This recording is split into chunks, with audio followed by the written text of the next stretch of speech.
For centuries, mathematicians treated the calculation of geometric area and the measurement of instantaneous speed as two completely different problems. Finding the space inside a shape required slicing it into tiny pieces, while finding a rate of change meant balancing infinitesimally small distances. These two separate disciplines are exact inverses. It took hundreds of years of isolated work before thinkers like Newton and Leibniz formally connected them. They proved that the operation used to find the slope of a curve perfectly undoes the operation used to find the area beneath it. To see how they proved this, we begin with the baseline conditions established by Walter Rudin in Chapter 6. Now watch what happens when we let that right-hand boundary slide forward. As x moves, it traces out a specific amount of shaded space between a and x. We call this growing block of area our accumulation function, or capital F of x. This sets up the central question. If capital F of x is the total accumulated area, how fast does that area grow at the exact moment x moves? To answer that, we turn to the rigorous mechanics of mathematical analysis. We begin with theorem 6.2 in the text, which defines the derivative of the integral. The statement establishes that if a function, lowercase f, is Riemann integrable on an interval from a to b, and our accumulation function, capital F of x, is the integral of that function, then capital F is continuous on that interval. Let's apply a derivative to that accumulation geometrically. We take our original graph and shift the boundary point x to the right by a microscopic distance, a tiny change we will call delta. This creates a narrow vertical sliver of brand new area. To calculate the rate of change, we must determine how much area was just added relative to that tiny step forward. If we zoom in on that new sliver, we can treat it as a rectangle.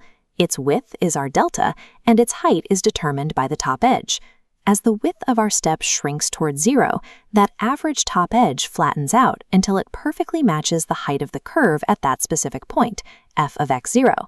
Because the area of that microscopic rectangle is just its height times its width, the instantaneous rate at which the total area grows is simply the height of the function at that boundary. The derivative of our accumulation function, capital F prime, equals the original function, lowercase f. Differentiation effectively unpacks the accumulation. That resolves moving from an accumulated area to a rate of change. But if we reverse the direction, knowing that capital F prime equals lowercase f, how do we find the exact total area under the curve without relying on an infinite series of approximations? This brings us to theorem 6.21. Rudin sets up the proof by dividing our interval into a discrete partition, labeled P. We slice the total space into smaller, manageable chunks defined by a series of points on the x-axis. Consider the relationship between these partition points and the tools from Chapter 5. How would the difference between the endpoints of a single chunk, capital F of x sub I minus capital F of x sub I minus 1, relate back to the function lowercase f under the mean value theorem? The mean value theorem ensures there is a point inside each chunk where the exact derivative equals the average slope. When we add those individual chunks together across the entire interval, we generate a telescoping sum. In this algebraic expansion, every internal positive and negative term cancels its neighbor. The only pieces that survive are the final boundary, capital F of b, and the starting boundary, capital F of a. This algebraic result proves that to find the total exact area under a continuous curve using the Riemann integral, you do not need to sum an infinite number of microscopic slices. You simply subtract the starting value of the antiderivative from its ending value.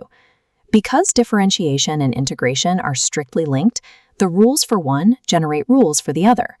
As shown in theorem 6.22, applying the product rule for derivatives to this inverse relationship produces the formula for integration by parts. Rudin pushes the boundary further in theorem 6.25 by looking at vector-valued functions, functions that output coordinates across multiple dimensions rather than a single number.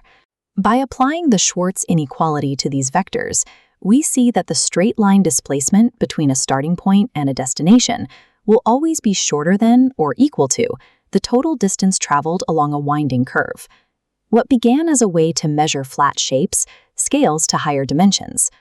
Rudin's analytic proofs ensure these fundamental truths hold, even as the mathematical space becomes more complex. The Fundamental Theorem of Calculus reveals that accumulation and change are two sides of the same mathematical concept. It connects the total volume of a system to the instantaneous behavior of its boundaries. This relationship allows us to move between a known rate and a total volume. It is the core mechanic used to calculate planetary orbits, model fluid dynamics, and determine probability distributions. To recap the four key takeaways: integration measures area. Differentiation measures rate. They are exact inverses, and these principles extend securely into vector spaces. While memorizing formulas is useful for computation, studying Rudin's rigorous proofs provides the logical foundation required to understand how these different branches of analysis function as a single cohesive system.